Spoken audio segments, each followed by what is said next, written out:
Washington, D.C. President-elect Donald Trump's plan to buy Greenland would be the U.S.'s largest territorial addition in history, topping even the 1803 Louisiana Purchase, which nearly doubled America's size at the time. Trump, 78, on Sunday added steam to his push to acquire the Arctic island when he announced PayPal co-founder Ken Howery as his pick to be the U.S. ambassador to Denmark, which has controlled the Mammoth Territory for more than 300 years.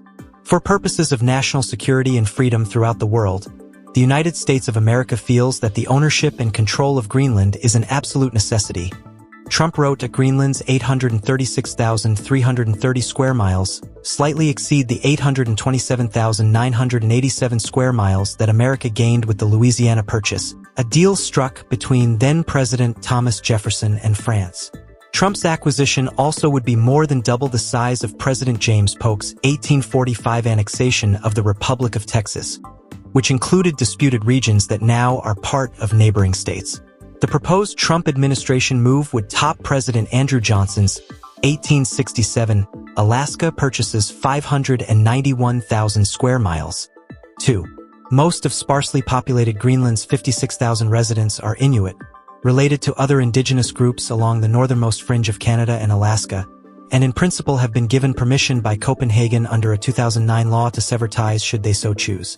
In 2019, then-President Trump floated his interest in buying Greenland, which abuts North Atlantic shipping lanes and hosts important radar and weather installations. But the idea was swiftly shot down by Danish and Greenlandic officials. A year later, during the final year of Trump's first term, aides within the White House and Treasury Department took a closer look at how to make a purchase happen, even identifying financial resources that could be used for the early phase of the project and crafting a blueprint for a diplomatic charm offensive, sources have told the Post.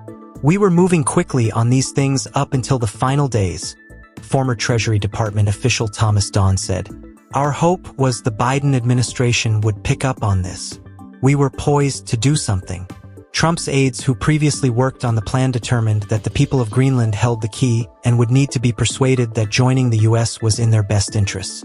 Currently, the relatively poor residents depend heavily on an annual block grant from Denmark's government. The roughly $500 million grant contributes about 20% of Greenland's GDP and half of the public budget, according to the International Trade Administration.